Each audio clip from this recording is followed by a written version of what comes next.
శ్రీ గురుభ్యో నమః. హరి ఓం. దంతాంచలేన ధరణీతలమున్నమయ్య పాతాళకేళిషు ధృదాది వరాహలీలం ఉల్లాఘనోత్ఫణ ఫణాధర గీయమాన క్రీడావదానం ఇభరాజముఖం నమామః.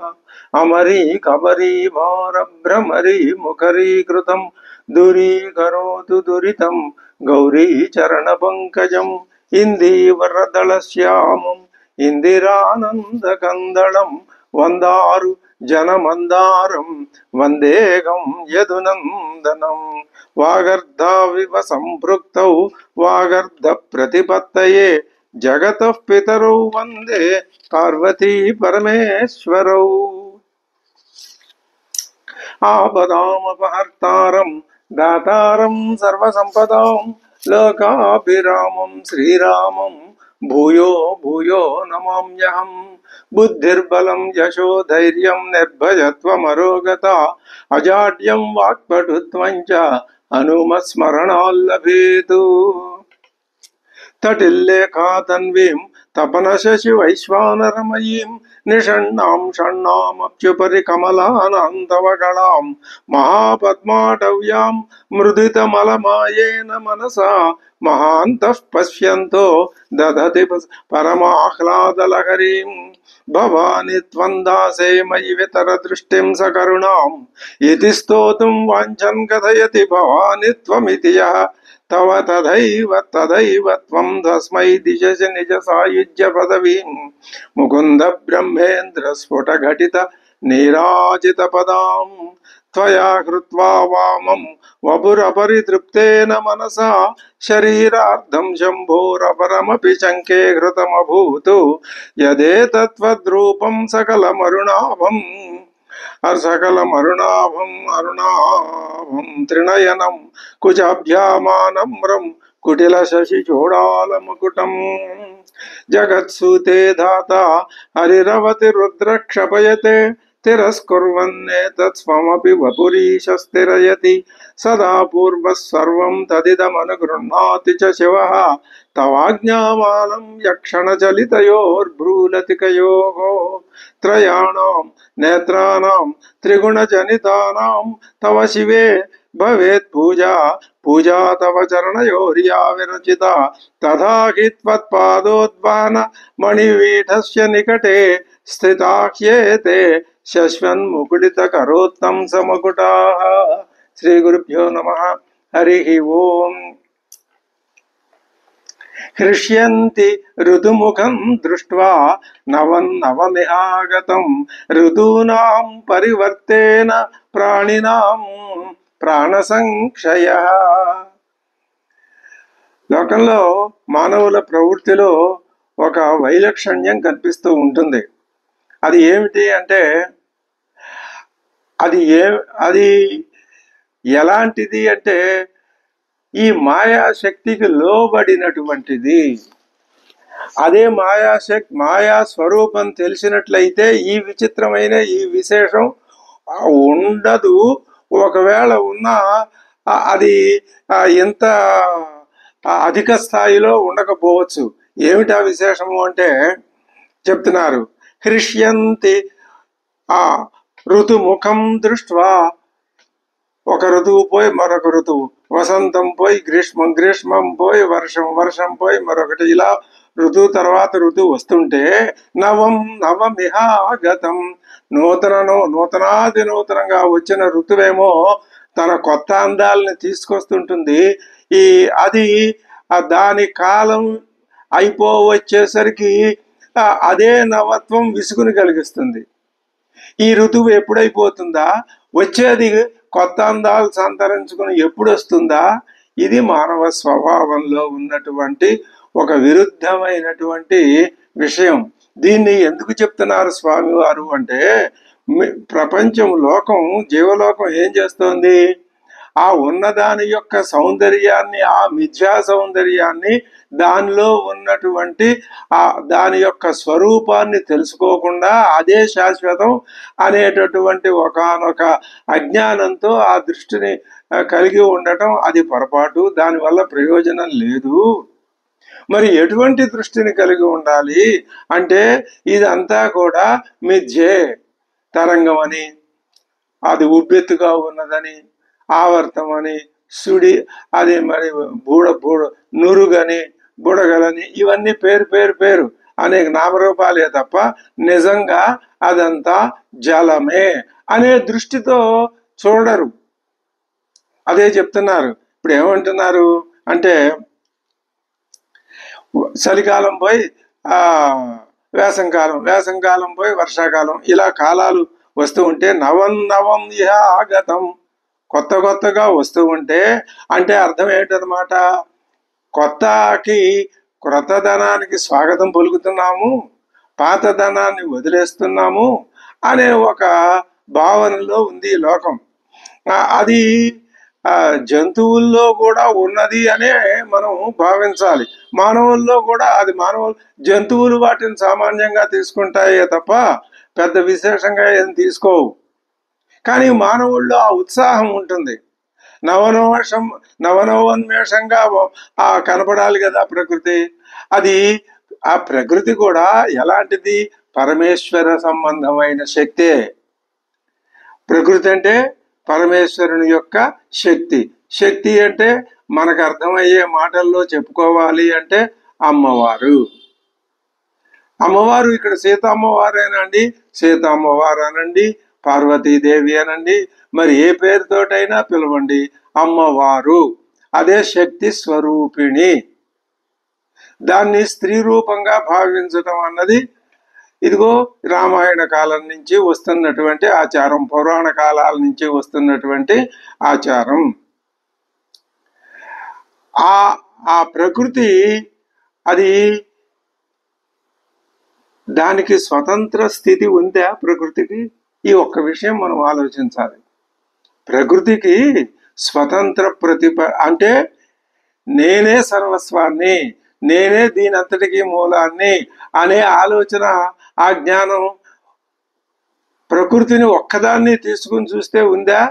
లేదు.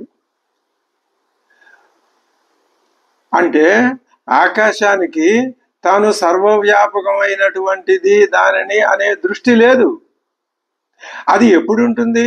జ్ఞానం ఉంటేనే ఉంటుంది. జ్ఞానానికే చిత్ అని పేరు, ఎరుక అని పేరు, ఆత్మ అని పేరు, ప్రజ్ఞానం అని పేరు. అన్ని పేర్లు ఆ జ్ఞానానికే. అయితే ఈ పరమేశ్వరుడికి సంబంధించినటువంటి ఈ ప్రకృతికి ఇది ఆ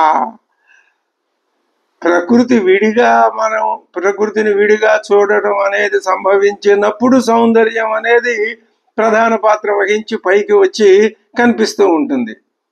అలా కాకుండా ఆ ప్రకృతిని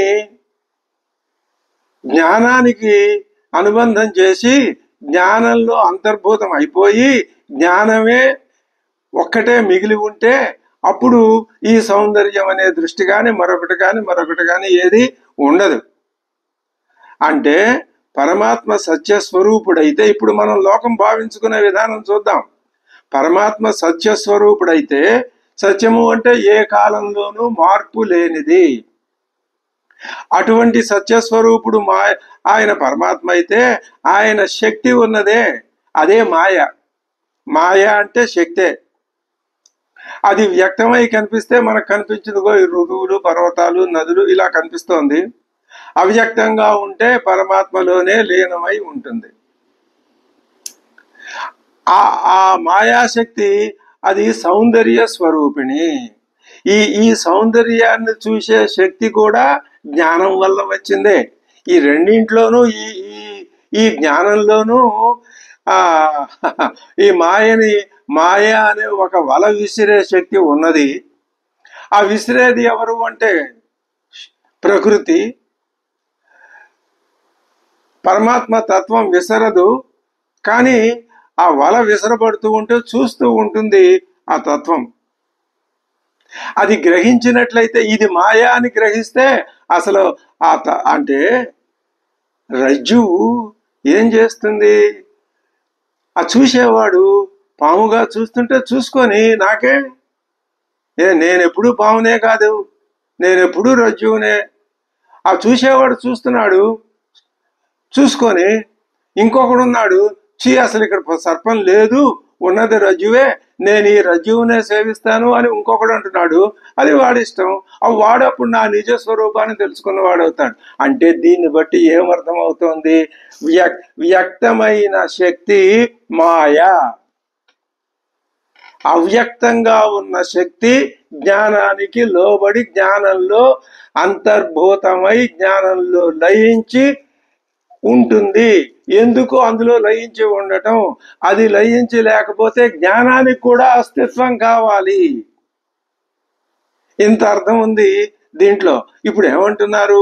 హృష్యంతి ఋతుముఖం దృష్టి. అది శ్రీరామచంద్ర పరబ్రహ్మ ఎంత చక్కగా విషయాన్ని స్పష్టంగా చెప్తున్నాడో ఇక్కడ మనం అర్థం చేసుకుంటే అమితమైన ఆనందం కలుగుతుంది. ఏమయ్యా ప్రజలారా, చూస్తున్నారా? ఆనందంగా చూస్తున్నారా? చూడండి చూడండి అని అంటుంటే అందులో ఒకానొక వేళాకోళం కానీ, జాలి కానీ, మరి లేకపోతే అయ్యో పాపం అనేటటువంటి కరుణ ఇలాంటివి కనిపించటం లేదా? హృష్యంతి ఋతుముఖం దృష్ట్వా నవన్నవమిహ. ఈ నవన్నవం అనే మాట జీవుడి వైపు నుంచి జీవుణ్ణి సమర్థించటానికి అన్నట్టుగా కనిపిస్తోంది మనకి. నవన్నవమిహ ఆగతం.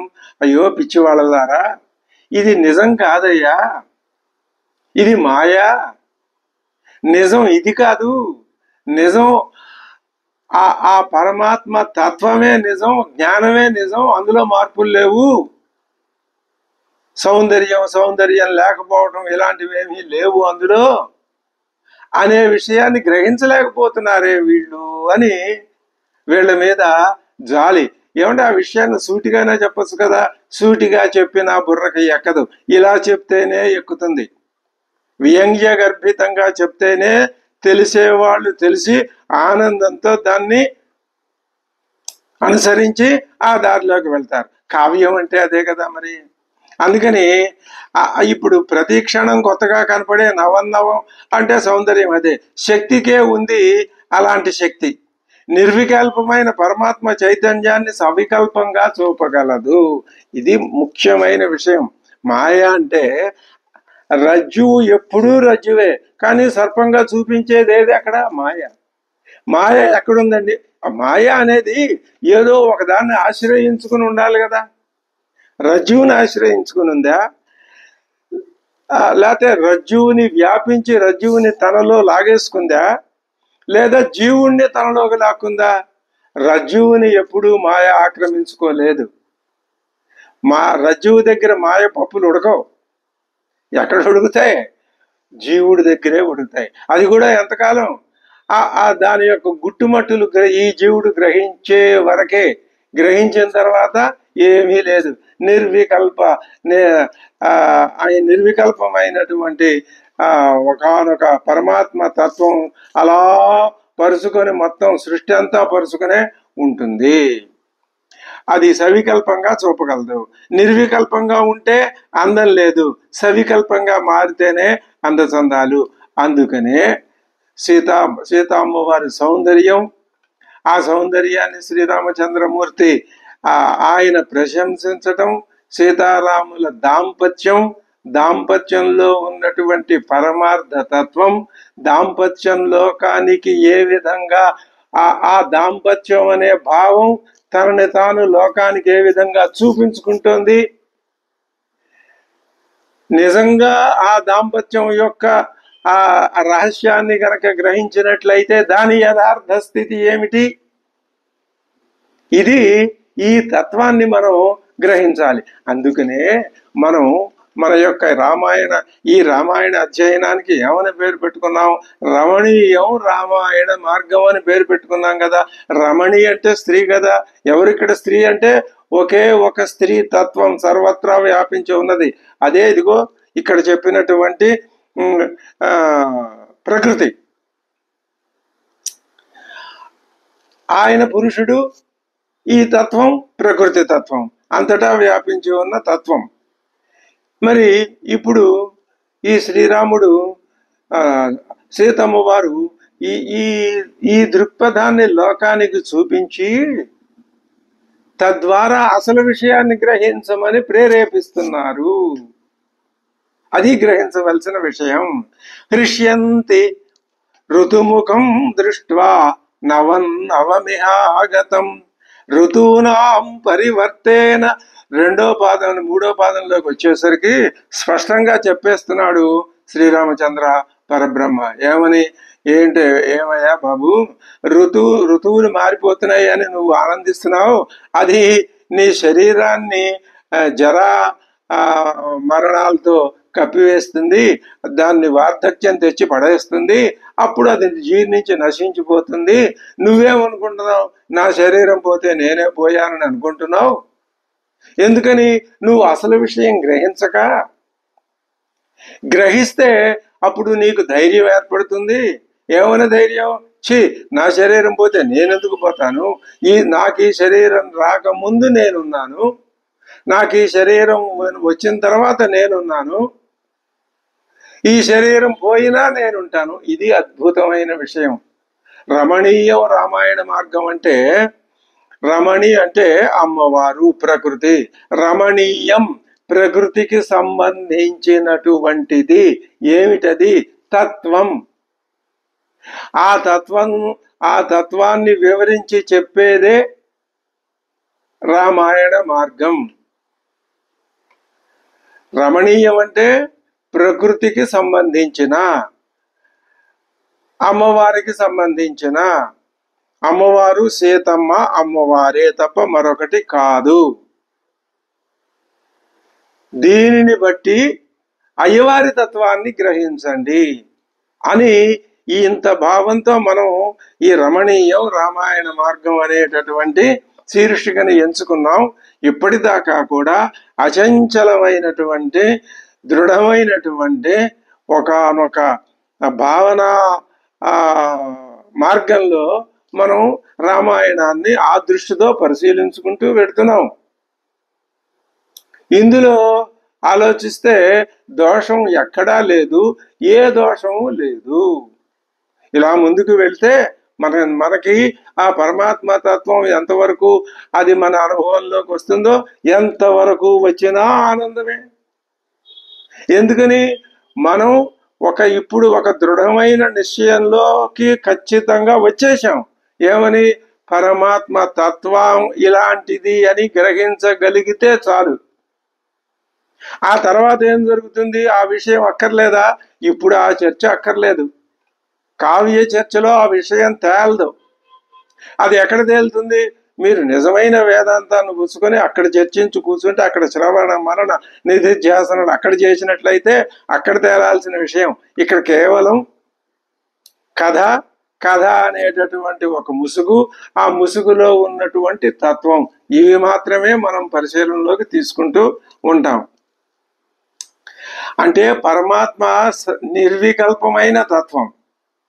రజ్జువు ఎప్పుడూ రజ్జువే, అది సర్పంగా మారుతోంది. అలా మార్చి చూపించగలిగిన శక్తి దేనిది? ప్రకృతిది. అదే మాయ అంటే.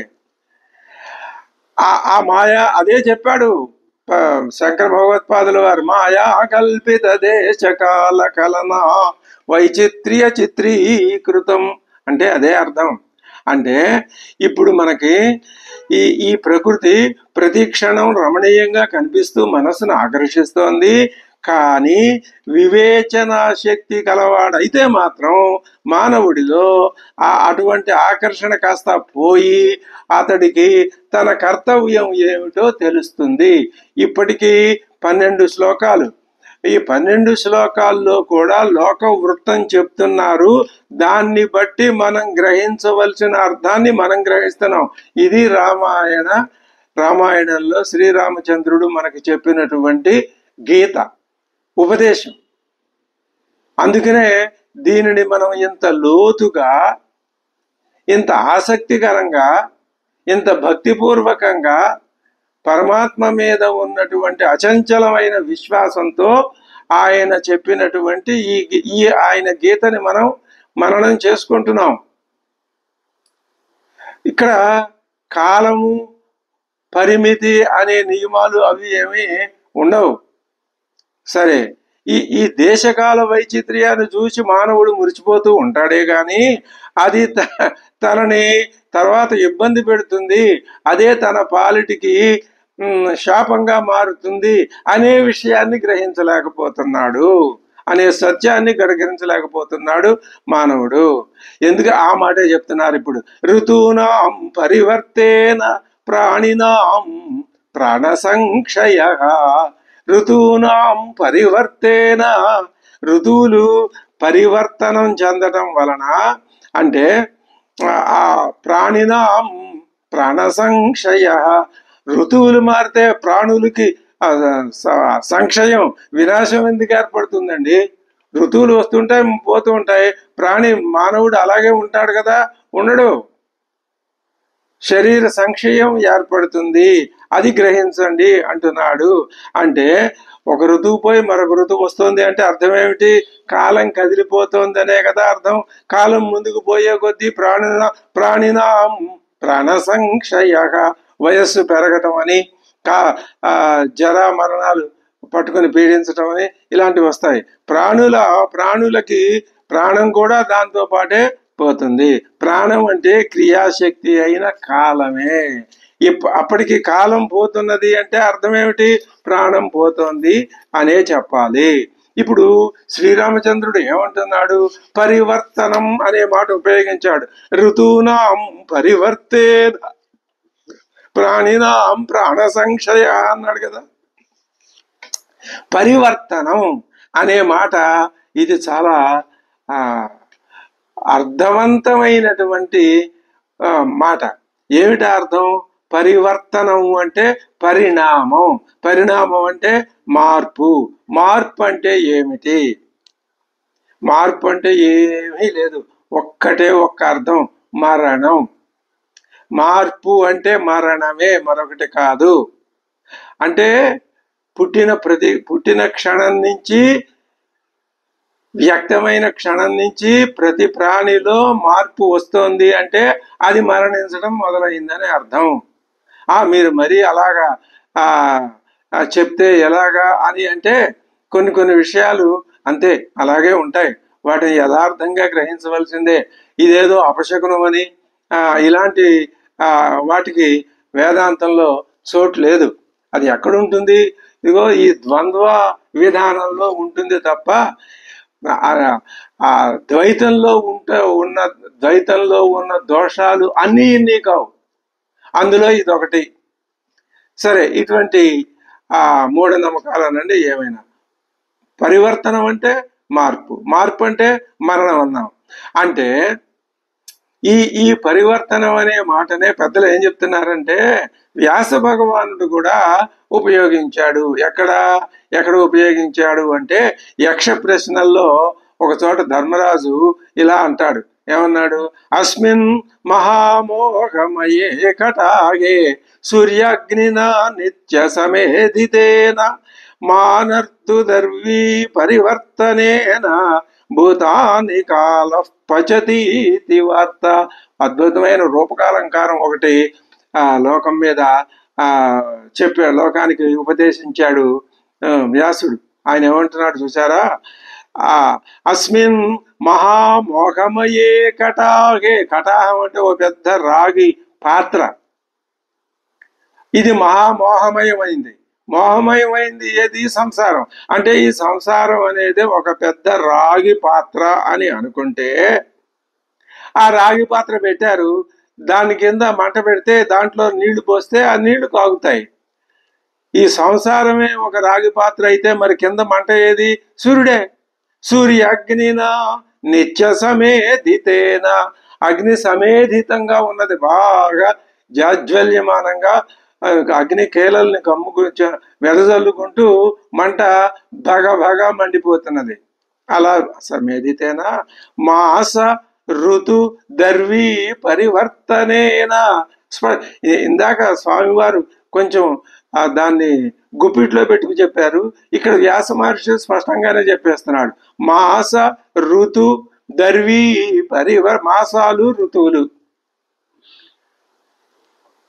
అనేటటువంటి దర్వి, పెద్ద గరిటె. ఆ గరిటెని మా ఋతువులు నెలలు అనే గరిట పుచ్చుకొని దాంట్లో ఆ కాగులో తిప్పుతున్నారు, పరివర్తనం చేస్తుంటే అప్పుడు భూతాన్ని కాల పచతీతి వార్త, ఆ భూతాన్ని ఈ ప్రాణుల్ని కాలం అనే ఓ పెద్ద వలలుడు పచతి వంట చేస్తున్నాడు. ఇది అంటే దీన్ని బట్టి అర్థమేమిటనమాట, కాలం అనేది మానవుణ్ణి క్షయింప చేస్తుంది.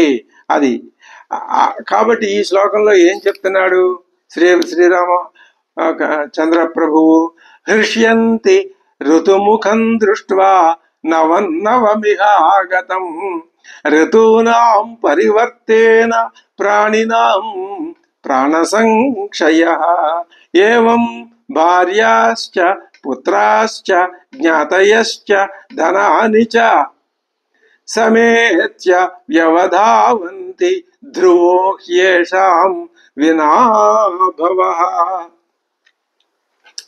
అసలు కాల ప్రవాహంలో అందరం కొట్టుకొని పోతున్నప్పుడు ఎవరికెవరు, అందరూ ప్రవాహంలో పడి కొట్టుకుపోతున్నారు. ఎవరికెవరు అంటే కాతే కాంత కస్తే పుత్ర అని శంకర భగవత్పాదులు అన్నారే, అలాగే ఎవరు నీ కాంత, ఎవరు నీ పుత్రుడు, నీ ప్రయాణం నీది, వాళ్ళ ప్రయాణాలు వాళ్ళవి. నేను ఇప్పుడు ఏమంటాం, ఒంటిగా వచ్చాడు మానవుడు, ఒంటిగానే వెళ్ళిపోతున్నాడు. ఎక్కడి నుంచి వచ్చాడో తెలియదు, ఎక్కడికి వెళ్తున్నాడో అది తెలియదు. మధ్యలో ఒకరినొకరం కలుసుకొని వీళ్ళు నా వాళ్ళు, వీళ్ళని విడిచి నేను ఉండలేను అనే పిచ్చి అభిమానాన్ని పెంచుకొని బ్రతుకుతూ ఉంటారు జనులు. ఉన్నట్టుండి విడిపోతే విస్తుపోయి బాధపడిపోయి చూస్తూ కూర్చుంటారు. కొన్నాళ్ళు బాధపడతారు, ఇంకా చేసేది లేక సర్దుకుపోతూ ఉంటారు.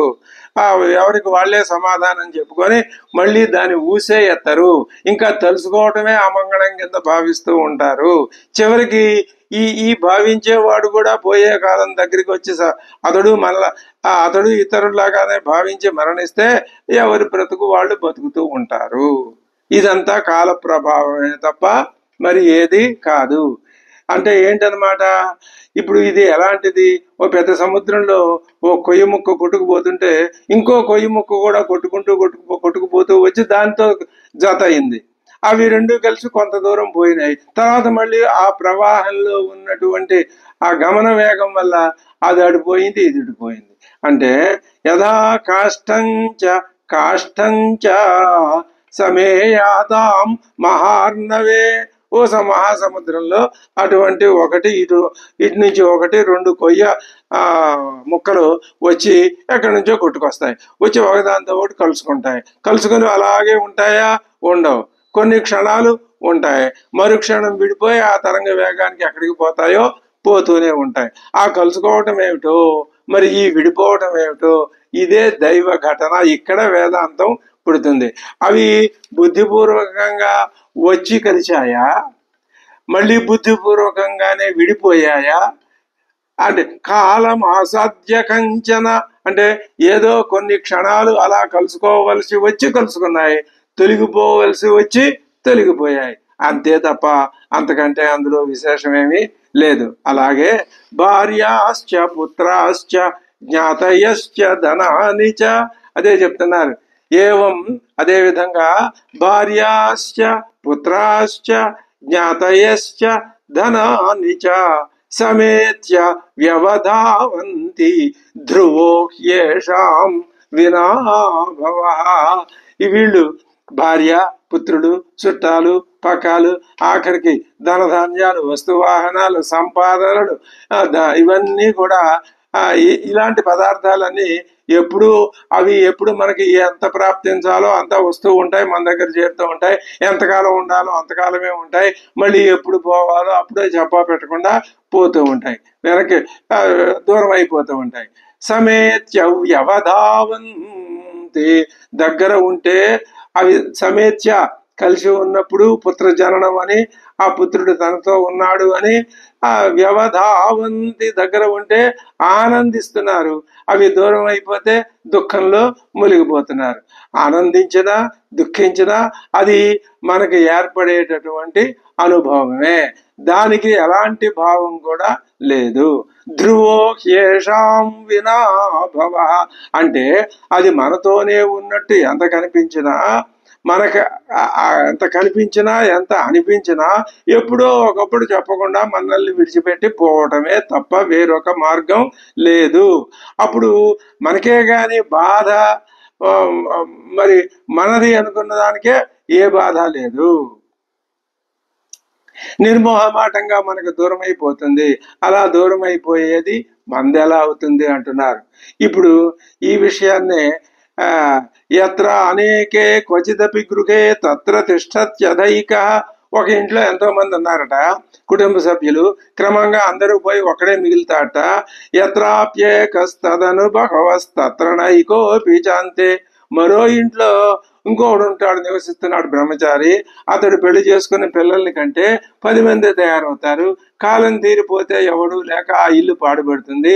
యుద్ధం చేమే రజని దివసౌడోలయంద్వా వివాక్షౌ కాలః కల్యో భువన ఫలకే క్రీడతి ప్రాణిశారై. ఈ విధంగా కాలం అనే ఒక పెద్ద పెద్ద జోదగాడు భువనం అనే పలక మీద ఒక జోదం ఆడుతున్నట్ట. అది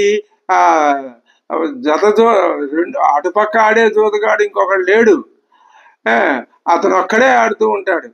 ఆడటానికి పాచికలు కాయలు ఉండాలి కదా అంటే ఉన్నాయి. పాచికలు పగలు రాత్రి అనేవి రెండే. పందెం వేస్తుంటే ఒకదాని మీద నుంచి ఒకటి దొర్లు పడుతుంటాయి. పడే కొద్దీ కాయలు గళ్ళల్లో నుంచి బయటికి జరిగిపోతుంటాయి. ఆ గళ్ళేమిటి, ఆ కాయలేమిటి అంటే గళ్ళే మన ఇళ్ళు, కాయలు మన శిరస్సులు. అంటే మనం ఎంత మహోన్నతమైన భావమో ఇందాక వ్యాస మహర్షి చెప్పినటువంటి భావమే భర్తృహరి భావం. ఈ రెండు ఇక్కడ మనకు దృష్టాంతాలుగా పెద్దలు చెప్పారు. ఇది ప్రపంచంలోని మేధావంతులంతా పాదాభివందనం చేయాలి ఆ భర్తృహరి మహాశయుడికి. ఇప్పుడు అదే చెప్తున్నారు. ఏవం భార్యాశ్చ పుత్రాశ్చ జ్ఞాతయశ్చ ధనాని చ సమేత్యవ్యవధావంతి ధ్రువో హ్యేషాం వినా భవ నాత్ర కశ్చిద్యథా భావం ప్రాణీ సమభివర్తతే తేన తస్మిన్న సామర్థ్యం ప్రేతస్యాస్త్యనుశోచత. కాబట్టి ఇప్పుడు మనకేమిటి ఇంతవరకు మనం నేర్చుకున్నటువంటి విషయం అంటే ఈ ప్రపంచంలో ఏ ఒక్కటి, అది జంగమం కానివ్వండి స్థావరం కానివ్వండి, అది ఎప్పటికీ ఒకేలాగా నిలిచి ఉండదు, ఎప్పటికప్పుడు మారిపోతూ ఉంటుంది. మారింది అంటే మరణం అని ఇందాకే గుర్తుపెట్టుకున్నాం. అయితే చేతనులైనటువంటి మనలాంటి జీవులైతే మరణిస్తారని చెప్పొచ్చు, కానీ అదే మనం చూస్తున్నాం. కానీ మరి అచేతనాలైనటువంటి అరణ్యాలు, నదులు, సముద్రాలు, పర్వతాలు, సూర్య చంద్ర నక్షత్ర ఇలాంటి గ్రహాది గోళాలు ఉన్నాయి కదా, మనం పోయినా అవి ఉంటున్నాయి కదా. ఇది పెద్ద సందేహం. అవి ఉంటున్నాయి కదా, అవి పోవటం లేదు కదా. అలాంటప్పుడు అవన్నీ మారిపోతాయి, మరణిస్తాయని ఎలా సిద్ధాంతం చేస్తారండి మీరు అనే ఓ పెద్ద ప్రశ్న వచ్చి పడుతుంది. అంటే అచేతనమైన జగత్తు ఉందని చెప్పడానికి ప్రమాణం ఏమిటి అని అడిగారు వేదాంతులు. చేతనమైనది ఉన్నది, ఆ చేతనమే ప్రమాణం, బాగానే ఉంది. అచేతనమైనది ఉంది అని అంటున్నావు, ఏ ప్రమాణంతో ఉంది అని అంటున్నావు అంటే ఒకటి ఉందని, ఉంది అంటే అస్తిత్వం, ఒకటి లేదు అని, లేదు అంటే నాస్తిత్వం. ఈ అస్తిత్వానికైనా ఆ నాస్తిత్వానికైనా ఏముండాలి, ఒక ప్రమాణం ఉండాలి. ప్రమాణం ఉంటేనే ఉంది అని, ప్రమాణం ఉంటేనే అది లేదు అని మనం అనుకుంటాం. లేదు అనటానికి కూడా ప్రమాణం ఉండాల్సిందే. ప్రమాణం లేకుండా ప్రమేయం అనేది లేదు, అసలు ప్రమేయం అనేది సిద్ధించదు. ఇప్పుడు మనం ఉన్నాం అనుకోండి, మనం ఉన్నట్లయితే ఏమవుతుంది, ఉన్నాము అని మనలో ఒక జ్ఞానానికి నేనున్నానని స్ఫురిస్తుందా లేదా? అలాగే మనం ఉంటున్నాం. ఆ స్ఫురణ, ఆ అవేర్నెస్ అనేది, ఆ స్వరూప జ్ఞానం అనేది లేకపోతే అప్పుడు ఏమవుతుంది, ఆ స్ఫురణే లేదనుకోండి, మనం ఉన్నామో లేమో మనకే తెలియదు అని చెప్పాల్సి ఉంటుంది. అసలు ఒకటి అది అనవసరమైన ప్రశ్న.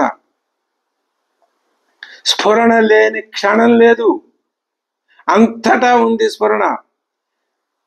లేని లేని అణువు లేదు, లేని క్షణం లేదు. అయితే ఆ స్ఫురణ ఏమిటి? ఉంటేనే నేను ఉన్నాను. నువ్వైనా అంతే, నువ్వు కూడా నేను అనే అనుకుంటావు కదా. ఎప్పుడు నేను అనుకుంటావు? ఆ నేను అనే స్ఫురణ నీలో ఉంటుంది. ఆ ఉన్నామో లేమో మనకి, ఉన్నామని చెప్పినా ఆ స్ఫురణ లేకపోతే నేను ఉన్నానని చెప్పినా చల్లదు, ఇది అనవసరం. లేవని చెప్పినా చల్లదు. అలాగే మనకు కనిపించే ఈ జడ ప్రపంచం కూడా అది జడం కనుక దానికి ఉన్నాననే స్ఫురణ స్వయంగా లేదు. ఈ విషయం మనం ప్రకృతిని గురించి అనుకున్నాం, ఆకాశాన్ని గురించి అనుకున్నాం. అది దానికి స్వయంగా తానున్నాననే స్ఫురణ లేదు. స్వయంగా ఉన్నది ఎవరికి? దేనికి? నీకు నాకు. ఇదే స్ఫురణ అంటే. కనుక మనకి ఉన్న ఈ స్ఫురణ అక్కడ కూడా ప్రతిఫలించి అది ఉన్నట్టు స్ఫురిస్తున్నది. అప్పుడు ఇదే దానికి ప్రమాణం. మన స్ఫురణే అక్కడ ఉన్నట్టుగా ప్రతిఫలించి దాంట్లో కూడా ఆ వస్తువులో కూడా ఉన్నట్టు ప్రతిఫలించి అది ఉన్నదని మనం గ్రహిస్తున్నాం. కాబట్టి ఇప్పుడు అది ఉన్నదని చెప్పడానికి ప్రమాణం ఏది? నీలో ఉన్నటువంటి స్ఫురణే సర్వం ఉన్నది అనే దానికి ప్రమాణం. అదేమిటి అంటే నీ స్ఫురణ నా స్ఫురణ దాని మీద పనిచేయటం ఏమిటి అనే అనుమానం వస్తుంది. నాలో ఉన్న స్ఫురణ అక్కడున్న వస్తువు జడ పదార్థం మీద, ఒక పర్వతం మీద పనిచేసి పర్వతం ఉంది అని నాకు అనిపిస్తోందా? అంటే నేను నువ్వు ఎంతకాలం ఉంటాం ఈ ప్రపంచంలో? ఎప్పుడప్పుడు కనుమూయాల్సిందే కదా.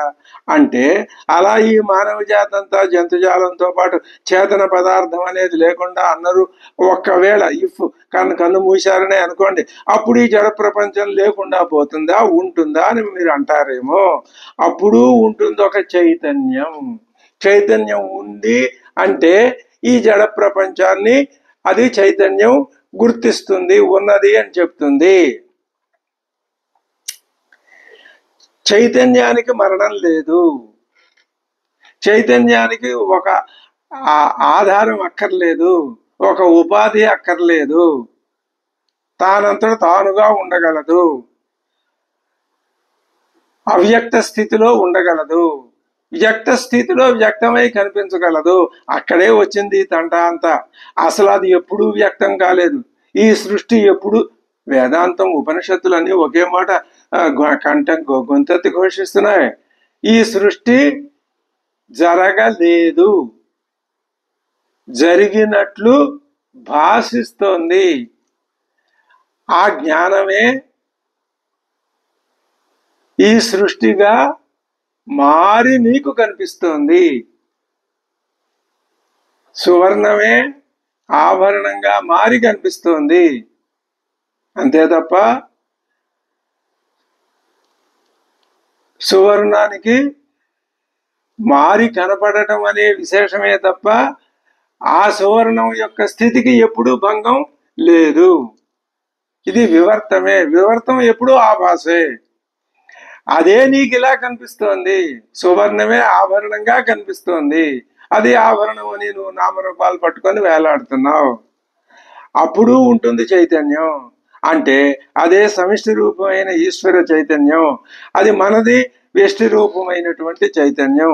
పైగా ఈ ఎప్పుడైతే ఆ చైతన్యం మహాకాశం ఘటాకాశంలోకి వచ్చి పరిమితమైందని అనుకుంటుందో అప్పుడు ఏమవుతుంది? నేను ఈ కుండ వరకే పరిమితం అని అనుకుంటుంది. ఈ కుండ పోతే నేను పోతానని అనుకుంటుంది. నేను కుండ తయారైన తర్వాతే నేను వచ్చాను. దీంట్లో ఈ పిచ్చి మాటలన్నీ ఆలోచనలన్నీ ఆ ఘటాకాశానికి వస్తూ ఉంటాయి. అది కాదు, అసలు ఎప్పుడూ మహాకాశం ఉంది. అది నీకు భిన్నంగా ఉన్నట్లు కనిపిస్తున్నది, పరిచ్ఛిన్నం అయినట్లుగా కనిపిస్తున్నది. అప్పుడు ఈ వ్యష్టి పనిచేస్తూ ఉన్నప్పుడు అది ఉంది, చేయకుండా తొలగిపోయినప్పుడు ఉంటుంది. అది ఉందని ఏం నమ్మకం అంటే అది లేకపోతే ఈ వ్యష్టికి కనిపించే ప్రపంచానికి అసలు అస్తిత్వమే లేదు అని వేదాంతం మనకి చెప్తోంది. స్ఫూర్తి లేదు. అదే స్ఫురణే స్ఫూర్తి. ఏం చేత? పరిపూర్ణమైనది ఉంటేనే పరిమితం అనేది ఉంటుంది. పరిమితం అనేది ఉన్న ఘటాకాశం ఏం చెప్తోంది? నేనే కాదు మహాకాశం ఉంది అని ఘటాకాశం చెప్తోంది.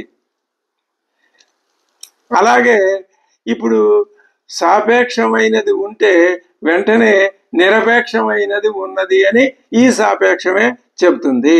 కాబట్టి మనం ఎప్పుడూ కూడా నిరపేక్షం మీద ఆధారపడక తప్పదు. ఇదే సాపేక్ష నిరపేక్షాల మధ్య ఉన్నటువంటి భేదం, వ్యక్త అవ్యక్తాల మధ్య, ద్వైత అద్వైతాల మధ్య ఉన్నటువంటి భేదం. అందుకే ఇప్పుడు ఏమని చెప్తున్నారు పరమాత్మ? నాత్ర కశ్చిద్ యథా భావం ప్రాణి సమభివర్తతే, నాత్ర కశ్చిద్ యథా భావం ప్రాణి సమభివర్తతే. ఈ లోకంలో ఎవరైనా కానీ, ఎంత ప్రజ్ఞ గలవాడైనా కానీ తన బుద్ధిని బట్టి ఏది సాధించలేడు. మానవుడి బుద్ధి ఎందుకని సాధించలేడు? పరిమితమైంది కాబట్టి. ఎంతటి మేధావంతుడైనా సరే అది అతని బుద్ధి అనంతం కాదు, శాంతమే. అంటే బుద్ధి ఏది ఆలోచించినా ఏది కోరినా అది పూర్తిగా ఫలిస్తుందని చెప్పలేం. ఎప్పటికీ మరణించకూడదు, ఎప్పుడూ బతికే ఉండాలి అని కోరుకుంటాడు ప్రతివాడు. ఇక్కడే రావణ, కుంభకర్ణ, హిరణ్యాక్ష, హిరణ్యకశిపు, శిశుపాల, దంతవక్త్రాదుల కథ చెప్పి దాని వాళ్ళు ఏం కోరుకున్నారు? మేము ఎప్పుడూ ఉండాలి, మరణించకూడదు అని. పరమాత్మ ఏం చెప్తున్నాడు ఇక్కడ? పుట్టిన ప్రతిదీ మరణించవలసిందే, మరణించకుండా వ్యక్తమైన ప్రతిదీ మరణించవలసిందే. దాన్ని నువ్వు ఎలా స్వీకరిస్తున్నావో ప్రతి శ్లోకంలో చెప్పుకుంటూ వచ్చాడు. ఋతువుల్ని ఇంకా మిగతా అనేక విషయాలు చెప్పి ఇవన్నీ నువ్వు వాటి యొక్క మెరుపులు చూసి బోల్తా పడుతున్నావు అని చెప్పాడు కదా. అలాగే మరి మార్పు లేకుండా ఉండేది, మరణం లేకుండా ఉండేది ఒకటే. అది నేనే అనుకుంటావా? నువ్వు ఒడ్డెక్కి గట్టెక్కిపోతావు, లేదా ఇందులోనే పడి ఉంటావు. అదే రావణాసురుడికి శ్రీరాముడికి మధ్యలో ఉన్న భేదం. ఆ భావాన్ని నువ్వు ఎప్పుడు అంతం చేసుకుంటావో, ఆ అంతం చేసుకుంటే ఇంకా రావణుడు ఎక్కడ ఉంటాడు? ఉండడు. అసలు రావణుడు ఎప్పుడూ లేడు, ఉన్నది రాముడే. కానీ రావణుడు ఏమనుకుంటున్నాడు? నేను ఉన్నానని అనుకుంటున్నాడు కదా. ఎప్పుడు లేకుండా పోతాడు అంటే ఆ తనలో ఉన్నటువంటి నేను ఎప్పుడూ నిత్యంగా ఉంటాను, శాశ్వతంగా ఉంటాను అనే ఆలోచన చక్కగా కుదురుకొని రోజు రోజుకి ప్రబలి పెద్దదై ఉన్నట్లయితే, ఆ దృఢమైన నిశ్చయం ఏర్పడితే అదే మోక్షం.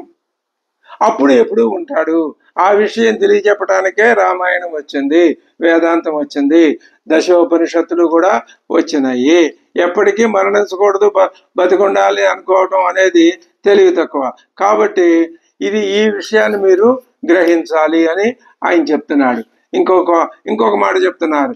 యథాహి సార్ధం గచ్చంతం బ్రూయాత్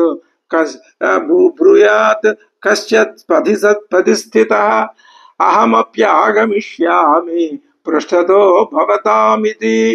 అలా ఇప్పుడు ఏ స్థాయిని అందుకోవాలో,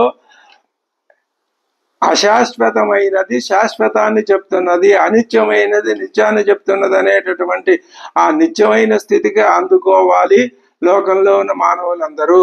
అందుకోనంత వరకు అవివేకులే, అజ్ఞానం గలవాళ్లే, చదువులేని పామరులే కాదు, పండితం మందులైన శాస్త్రజ్ఞులు, వైదిక ధర్మ పరాయణులు, యజ్ఞ యాగాది కర్తలు, సంగీత సాహిత్యాలు అందరూ మొత్తం అంతా కూడా ఈ జ్ఞానం లేకపోతే, ఈ అజ్ఞానంలో ఉన్నట్లయితే అది అంతే. కాబట్టి ఎప్పుడో ఒకప్పుడు అంతమయ్యేదే. కాబట్టి బ్రతికినా వీళ్ళు చనిపోయిన వాళ్ళతోటే సమానం. యథాహి సార్ధం గచ్చంతం బ్రూయాత్ కశ్చిత్ బ్రూయాత్ యశ్చత్వధిస్థితః బ్రూయాత్ కశ్చిత్ పదిస్థితః కశ్చిత్ పదిస్థితః అహం అప్యాగమిష్యామి. ఇలాంటి వాళ్ళు ఎలాంటిదంటే యథా సార్ధం గచ్చంతం. సార్ధం అంటే వెనకటి కాలం కొంతమంది జనం అంతా కలిపి వెళ్తూ ఉండేవాళ్ళు, దాన్నే సార్ధం అంటారు. ప్రయాణికుల గుంపు ఆ బయలుదేరిపోతున్నారు వాళ్ళు, మనకంటే మార్గంలో ముందుగా ఉన్నారు వాళ్ళు. బ్రూయాత్ కశ్చిత్ పదిస్థితః. మనం కూడా ఆ గుంపులో కలిసిపోవాల్సిన వాళ్ళమే. వాళ్ళు మనకు కనపడకుండా దూరం అయిపోతుంటే మనం కేకలు పెడుతుంటాం. అహమప్యాగమిష్యామి, నేను మీతో వస్తానయ్యా, కొంచెం ఆగండి అని పృష్ఠతో భవతామితి, మీ వెనకాలే వస్తున్నాను, మీరు ముందు పోతుంటే మీ వెనకాలే నేను వస్తున్నానని ఎలాగా ఒక పాంధుడు కేకలు పెడుతుంటాడో, అలాగే మన పూర్వీకులందరూ ఏదో లోకాంతరాలకు వెళ్ళిపోతుంటే కాలం తీరు మనము వాళ్ళ వెంటబడి వెళ్ళిపోతున్నాం. అందరూ పోవలసిన వాళ్ళమే కానీ ఉండవలసిన వాళ్ళెవరు లేరు. అదే చెప్తున్నారు, యథాహి సార్ధం గచ్చంతం బ్రూయాత్ కశ్చిత్ పధిస్థితః అహమప్యాగమిష్యామి పృష్ఠతో భవతామితి ఏవం పూర్వైర్గతో మార్గః పితృపైతామహో ధ్రువః తమాపన్నః కథం శోచేత్ యస్య నాస్తి వ్యతిక్రమః. అంటే ఈ సంసారం ఎలాంటిది? ఇది అనిత్యం. అనిత్యం దేని మీద ఆధారపడాలి? నిత్యం మీద ఆధారపడుతుంది. ఇది ఆధారపడి ఉండేదే తప్ప తనంతట తానుగా ఉండేది కాదు. అది ఈ సంసారం ఎంతవరకు ఇది సత్యంగా కనిపిస్తుందా? కనిపిస్తుంది అనుకో. ఎంతవరకు కనిపిస్తుంది అంటే, నేను నాది అనే వ్యవహారం ఉన్నంత వరకే ఇది సత్యం. నాది కూడా నాకు పరాయిది కాదు, నా విభూతే నా స్వరూపమే అనే జ్ఞానం ఉదయిస్తే ఇంకా అది వ్యావహారికం కాదు, పారమార్థికం. వ్యావహారికం, పారమార్థికం రెండు మాటలు మనం గతంలో చాలాసార్లు వాటిని గురించి వివరించి చెప్పుకున్నాం. ఆ వ్యావహారికం అంటే వ్యవహారంలో ఉన్నది, పారమార్థికం అంటే దానికంటే విలక్షణమైనది, అంటే ఏకైకమైనటువంటి సత్యము. అంతవరకు మనం ఎంత శోకించినా ప్రయోజనం లేదు. పరమార్థ జ్ఞానం కలగనంత వరకు ఎంత చింతించి ఏమిటి సుఖం? 100కి 1 ఎక్కడికో తప్ప, ఒకటికో తప్ప 100కి 99 మంది కూడా ఈ అజ్ఞానంలో మునిగిపోయి ఉన్నవాళ్లే. ఇలాగే లోకమంతా జరుగుతుంది. ఏవం పూర్వైర్ గతో మార్గ పితృపైతామహో ధ్రువ. పితృపైతామహ అయినటువంటి ఈ లోకం అంతా ఇలా గత జరిగిపోతూనే ఉన్నది, వెళ్ళిపోతూనే ఉన్నది. వాళ్ళంతా చాలా వరకు కర్మిష్ఠులే, శాస్త్రోక్తమైన ధర్మ మార్గంలో కాలం గడిచిపి వెళ్ళిపోయారు వాళ్ళు. తమాపన్న కథం శోచేతు. అలాంటి ధర్మ మార్గం కూడా తక్కువదేం కాదది. ఆత్మలోక ప్రాప్తి లేకపోయినా పుణ్యలోక ప్రాప్తికైనా అది మనకి ఉపయోగిస్తుంది అంటున్నారు. బ్రహ్మ సాయుధ్యం కాకపోయినా దేవతా సాయుధ్యాన్నైనా మనకి ప్రసాదిస్తుంది. అలాంటి మంచి మార్గంలోనే నువ్వు ప్రయాణిస్తున్నావని చెప్పాలి అని భరతుడిని అంటున్నాడు. భరత, నువ్వు ఎందుకు శోకిస్తున్నావు అని అంటూ ఇంకేమంటున్నాడు, వయస పతమానస్య స్రోతసో వా నివర్తినః ఆత్మా సుఖే నియోక్తవ్య సుఖభాజ ప్రజా స్మృతాః. వయసః పతమానస్య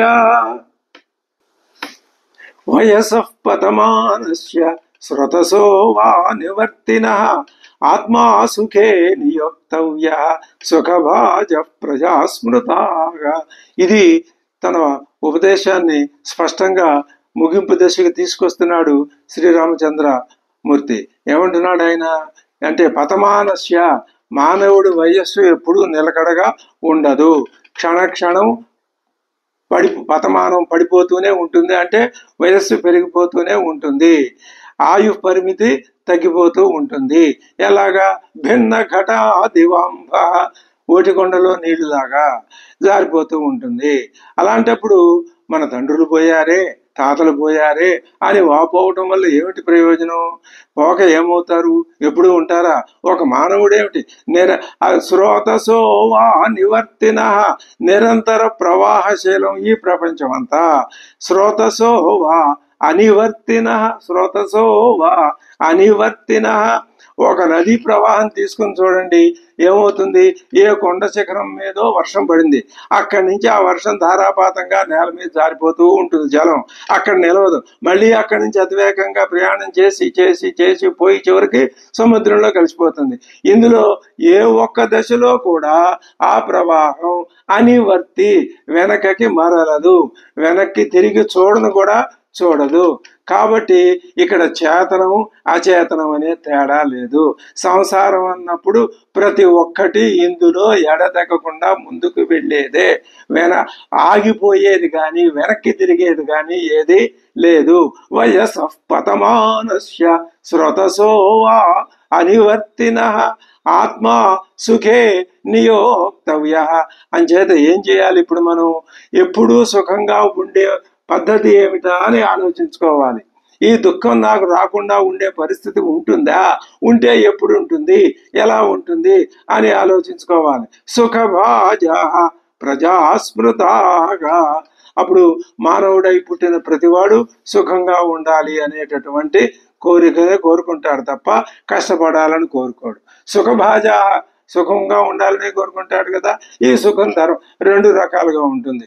ధర్మాచరణం వల్ల కలిగేది ఒకటి, బ్రహ్మజ్ఞానం వల్ల కలిగేది ఒకటి. ధర్మాచరణం వల్ల కూడా జ్ఞానం కలుగుతుంది. శ్రీరామచంద్రుడు అది కాదని అంటలేదు. ధర్మ పురుషార్థానికి ఎంత ప్రాముఖ్యత ఇవ్వాలో అంతా ఇస్తున్నాడు. ఇంకా అక్కడ ఏం చెప్తున్నాడు ఉపదేశం? మీరు ధర్మ పురుషార్థంతో ఆగిపోకండి, మోక్ష పురుషార్థం కూడా దృష్టిలో పెట్టుకోండి. అందుకనే నేను వైకుంఠం నుంచి, మా శ్రీమన్నారాయణుడుగా ఉన్న నేను వైకుంఠం నుంచి దిగువచ్చి శ్రీరాముడిగా అవతరించి ఇటు ధర్మాన్ని, అటు మోక్ష ధర్మాన్ని, ఇటు సంసార ధర్మాన్ని, ఇటు వ్యావహారిక సత్యాన్ని, అటు పారమార్థిక సత్యాన్ని కూడా అది ఆ రెండింటినీ మనం ఎలా నిభాయించుకోవాలో, ఎలా నెరవేర్చుకోవాలో, ఎలా నిర్వహించుకోవాలో నేను చెప్తున్నాను, మీరు వినండి. నేను చెప్పిన మాటలు వినండి. అందుకనే ఇప్పుడు మనం ఏం చేస్తున్నాం? రామాయణంలో శ్రీరామచంద్రుడు చెప్పిన ప్రతి మాటని మనం చదువుతున్నాం, విడిచిపెట్టట్లేదు. ఆయన ఏమంటున్నాడు ఆ మాటల్లో అర్థం ఉంటుంది మనం భావన చేసుకున్నట్లయితే. ఎందుకని?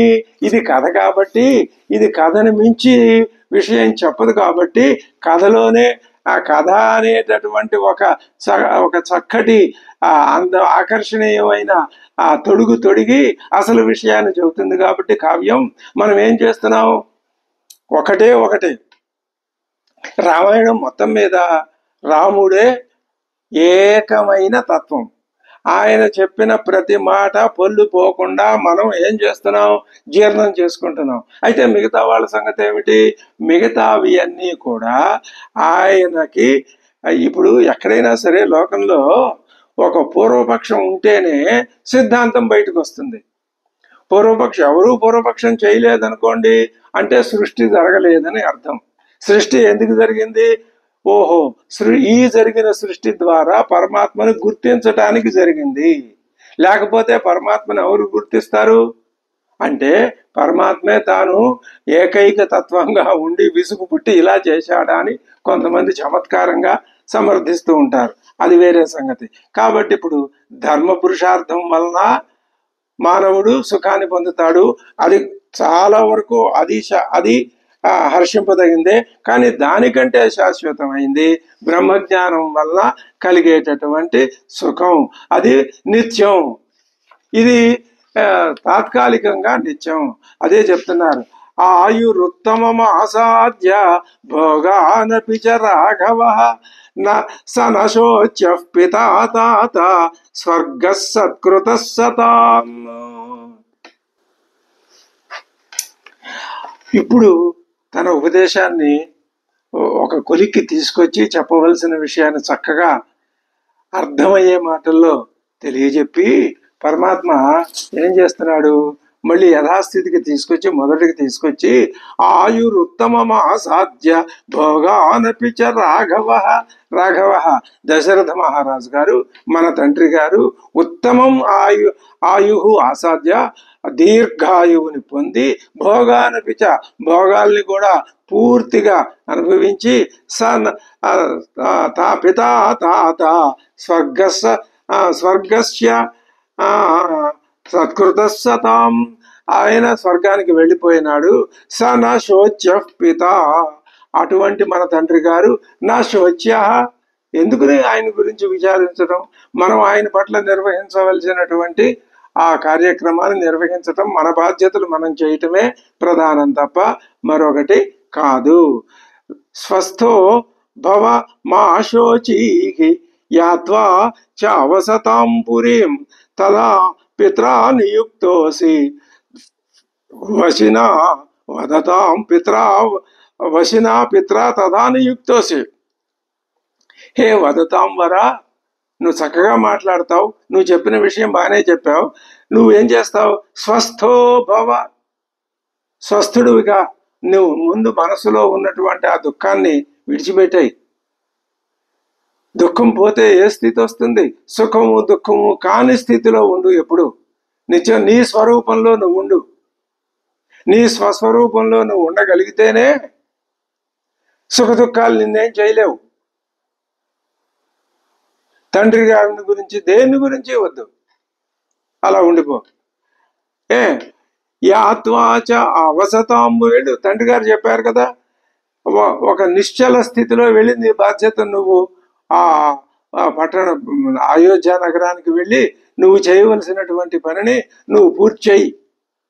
తదా పిత్ర నియుక్తోసి, ఇదే కదా తండ్రి గారు నిన్ను ఆజ్ఞాపించి నిన్ను చేయమని చెప్పింది, ఆ విధానంగా నువ్వు చేయి.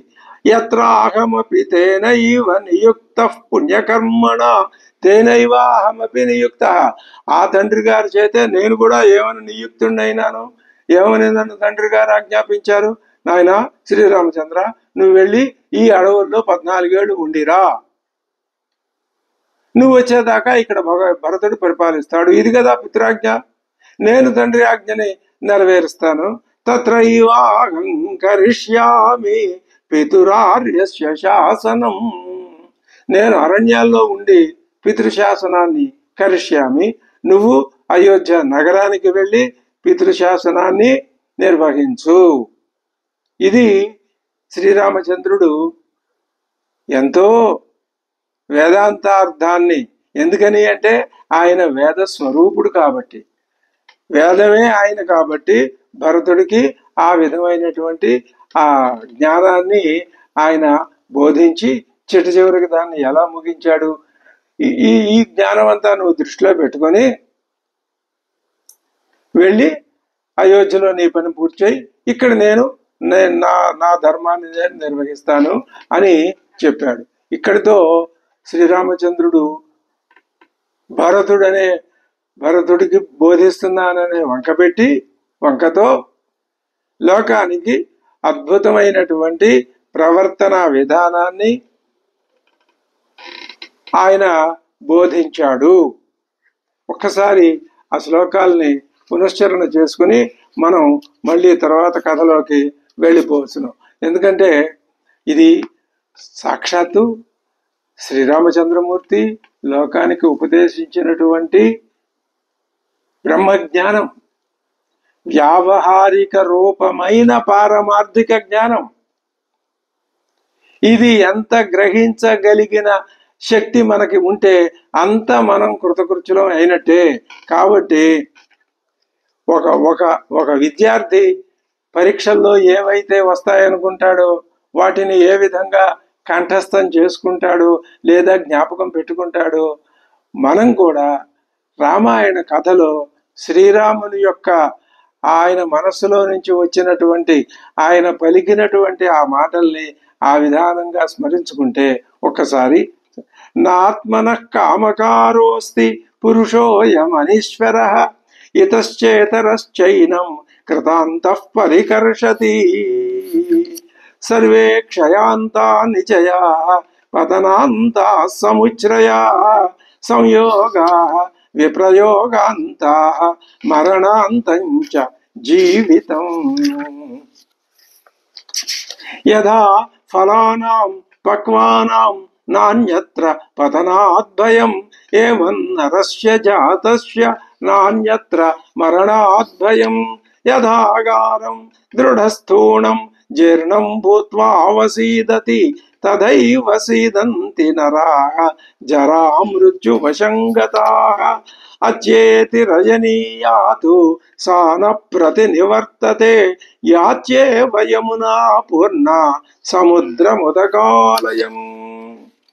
అహోరాత్రాణి గచ్చంతి సర్వేషాం ప్రాణినామిహ आयुंषि क्षपयन्ति आशु ग्रीष्मे जलमिवांशवः आत्मानमनुशो जत्वं किमन्यमनुशोचसि आयुस्ते हीयते यस्य स्थितस्य च गतस्य च सहैव मृत्युर्व्रजति सह मृत्युर्निषीदति गत्वा सुदूरमध्वानं सह मृत्युर्निवर्तते गात्रेषु वलयाः प्राप्ताः श्वेताश्वैव धिरोरुहाः जरया पुरुषो जीर्णः किं हि कृत्वा प्रभावयेतु नन्दन्त्युदित आदित्ये नन्दन्त्यस्तमिते रवौ नन्दन्ति उदिते आदित्ये नन्दन्त्यस्तमिते रवौ आत्मनो नावबुध्यन्ते मनुष्याः जीवितक्षयम् हृष्यन्ति ऋतुमुखं दृष्ट्वा नवमिहागतं ऋतूनां परिवर्तेन प्राणिनां प्राणसंक्षयः यथा काष्ठञ्च समेयातां महार्णवे समेत्य च व्यपेयातां कालमासाद्य कंचना एवं भार्याश्च पुत्राश्च ज्ञातयश्च धनानि च समेत्य व्यवधावन्ति ध्रुवो ह्येषां विना भवः नात्र कश्चिद्यथा भावं प्राणी समभिवर्तते तेन तस्मिन् असामध्यं प्रेतस्यास्तु अनुशोचता यथा हि सार्धं गच्छन्तं ब्रूयात् कश्चित् पथि स्थितः अहमप्यागमिष्यामि पृष्ठतो भवतामिति एवं पूर्वैर्गतो मार्गः पितृपैतामहाध्रुवः तमापन्नः कथं शोचेत् यस्य नास्ति व्यतिक्रमः एवं पूर्वैर्गतो मार्गः पितृपैतामहो ध्रुवः तमापन्नः कथं शोचेत् यस्य नास्ति व्यतिक्रमः वयसः पतमानस्य स्रोतसो वा निवर्तिनः आत्मा सुखे नियोक्तव्यः सुखभाजः प्रजा स्मृताः आयुरुत्तममासाद्य भोगानपि च राघवः स न शोच्यः पिता ताता स्वर्गः सत्कृतः सताम् स्वस्थो भवमाशोचीः यात्वा च अवसतां पुरीं तदा पित्रा नियुक्तोऽसि वशिना वदतां वरा यत्राहमपि तेनैव नियुक्तः पुण्यकर्मणा तत्रैवाहं करिष्यामि पितुः आर्यस्य शासनम्। श्री गुरुभ्यो नमः। हरिः ओम्।